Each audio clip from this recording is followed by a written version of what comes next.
Jemaat yang dikasihi Tuhan, Irene, salam sejahtera dalam Tuhan Yesus Kristus.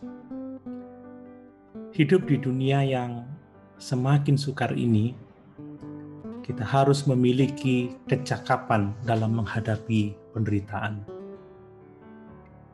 Mungkin semua kita bertanya, mengapa kita harus cakap menghadapi penderitaan? Jawabannya adalah karena penderitaan adalah suatu kepastian dalam hidup di dunia yang berdosa ini.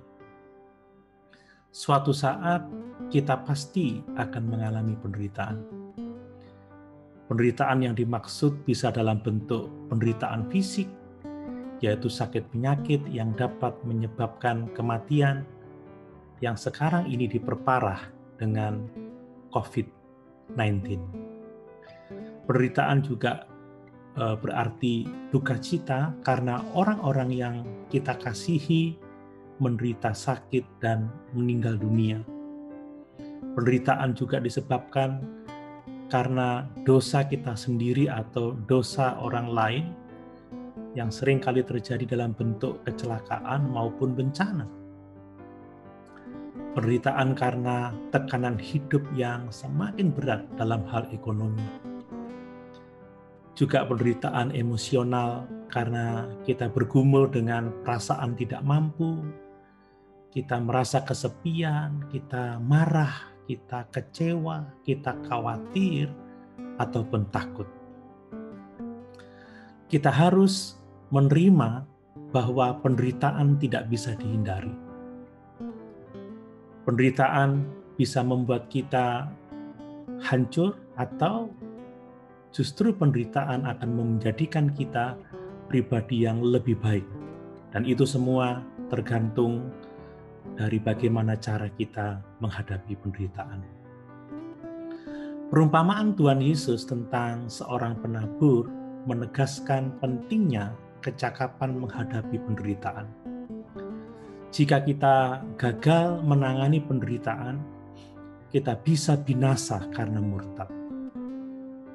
Benih yang jatuh di tanah berbatu itu menggambarkan orang-orang yang pada awalnya menerima firman dengan sukacita, tetapi tidak berakar dalam, sehingga ketika penderitaan atau penganiayaan datang, mereka menjadi murtad.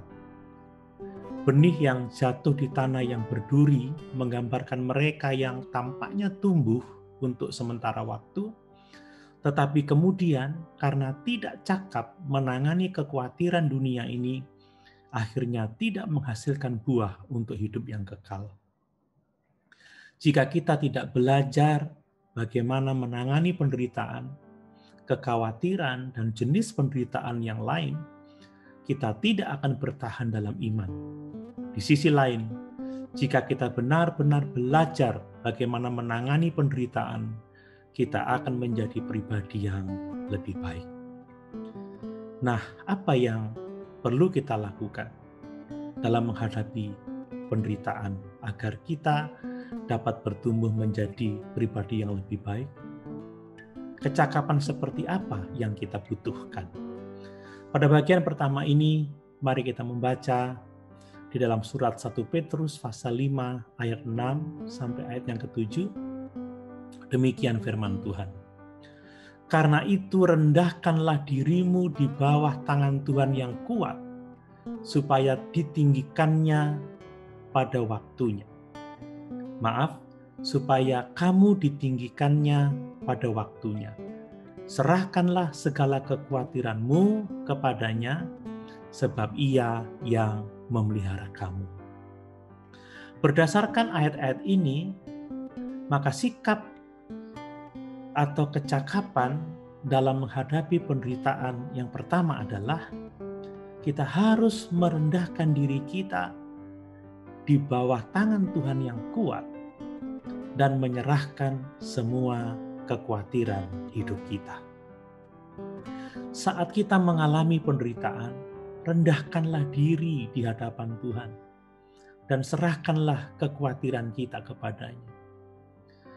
Kata Yunani yang diterjemahkan kekhawatiran itu berasal dari kata yang berarti memisahkan, yaitu kata merimna, yang berarti worry atau khawatir, anxiety atau kecemasan. Kekhawatiran akan memecahkan pikiran kita, sehingga kita tidak dapat berkonsentrasi pada hal-hal tertentu, sehingga pikiran kita ngerambiang kemana-mana. Seseorang telah mendefinisikan kekhawatiran sebagai setitik kecil ketakutan di pikiran yang membuat semua pikiran kita menjadi terkuras karena kelelahan. Dengan demikian, kekhawatiran dan kecemasan itu mengalihkan kita dari hal-hal produktif yang Tuhan ingin kita lakukan dan menghabiskan semua pikiran kita pada ketakutan atau sesuatu yang kita khawatirkan itu. Itu sebabnya kita harus dapat menyerahkan semua kekhawatiran kita kepada Tuhan. Kalau tidak, maka kita tidak akan sanggup menghadapi kehidupan ini. Mengapa ada kebutuhan untuk merendahkan diri saat pencobaan atau saat mengalami penderitaan? Karena inti dari kekhawatiran itu disebabkan karena kita ini maunya menangani segala sesuatu dengan kekuatan kita sendiri. Manusia itu cenderung mengandalkan dirinya sendiri. Jadi saat kita sadar bahwa kita terbatas dan kita tidak mampu menghadapi semuanya sendiri, maka kekhawatiran akan datang menyerang kehidupan kita. Itu sebabnya kita butuh merendahkan diri saat kita mengalami penderitaan atau pencobaan. Kita semua juga memiliki kecenderungan berdosa dengan merasa mampu menghadapi segala sesuatu sendiri. Kita melupakan Tuhan, kita menggeser Tuhan dari posisinya sebagai juru selamat dan Tuhan kita. Bahkan kita yang telah percaya kepada Tuhan Yesus sebagai juru selamat, ya, seringkali ketika terjadi penderitaan, kita benar-benar mengabaikan Tuhan dan lebih percaya pada diri kita sendiri dan pada kemampuan kita sendiri untuk mengatasi penderitaan yang kita hadapi. Kita memang meminta pertolongan Tuhan, tapi kita tidak tahu apa artinya menyerahkan diri kita sepenuhnya kepada Tuhan sampai Dia membawa kita melalui penderitaan atau pencobaan yang lebih besar. Bahkan kita cenderung berebut dengan Tuhan untuk mengendalikan hidup kita sendiri. Kita tidak mau tunduk kepada pimpinan Tuhan. Dan kita tidak mau tunduk pada kekuatan kuasa Tuhan yang dahsyat itu. Akar dari mengandalkan diri sendiri adalah kesombongan. Seringkali kita tidak percaya pada apa yang dilakukan Tuhan. Kita ingin Tuhan melakukan apa yang kita pikir benar. Jika kita percaya pada Tuhan, mungkin kita masih berada dalam penderitaan, tetapi kita dapat melewati penderitaan tanpa harus merasa khawatir, tanpa kita mengalami kecemasan, karena kita merendahkan diri dengan tidak berusaha mengambil kendali atas segala apa yang kita hadapi, dan kita percaya pada kesanggupan Tuhan, kuasa Tuhan untuk menolong kita.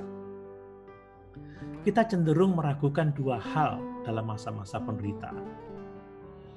Yang pertama adalah kedaulatan Tuhan atas semua keadaan yang kita hadapi. Seringkali kita bertanya, di manakah Tuhan ketika saya menghadapi semua persoalan ini? Dan yang kedua, kita meragukan kepeduliannya terhadap hidup kita. Kita seringkali juga berkata, jika Tuhan mengendalikan, jika Tuhan berdaulat atas segala sesuatu dan peduli kepada saya, lalu mengapa ini Tuhan biarkan terjadi? Rasul Petrus berkata bahwa kita harus merendahkan diri dan mengakui, merendahkan diri di bawah tangan Tuhan yang kuat itu. Atau yang berbicara tentang kedaulatan dan kuasa Tuhan yang hebat itu. Tuhan tidak pernah tertidur ketika pencobaan atau penderitaan sedang menghantam kehidupan kita. Dan kita harus tunduk dan mempercayai kasih sayang Tuhan, perhatiannya yang penuh kasih kepada kita. Tuhan peduli kepada kita secara pribadi. Terlepas dari mana atau bagaimana kelihatannya keadaan kita di tengah-tengah krisis yang sedang kita hadapi. Tidak diragukan lagi, Petrus sedang mengingat ajaran Tuhan Yesus bahwa jika Tuhan memelihara burung-burung di udara dan bunga bakung di padang, maka jelas bahwa Tuhan akan memelihara kita, mempedulikan kehidupan kita, umat ketebusannya. Setelah mengakui kedua hal tersebut, yaitu mengakui kedaulatan Tuhan, kendali Tuhan atas segala sesuatu, dan kepeduliannya kepada kita, maka kita harus menyerahkan semua kekhawatiran kita kepadanya melalui doa dan ucapan syukur. Dalam Filipi pasal 4 ayat yang ke-6, Rasul Paulus menuliskan, "Janganlah hendaknya kamu khawatir tentang apapun juga, tetapi nyatakanlah dalam segala hal keinginanmu kepada Allah dalam doa dan permohonan dengan ucapan syukur." Jemaat yang dikasihi Tuhan, apakah jemaat sedang menghadapi penderitaan atau pencobaan yang berat dalam hidup ini? Maka pesan firman Tuhan adalah, rendahkanlah dirimu di bawah tangan Tuhan yang kuat dan serahkanlah kekhawatiranmu kepadanya, sebab dialah yang akan memelihara hidupmu. Haleluya. Tuhan Yesus memberkati.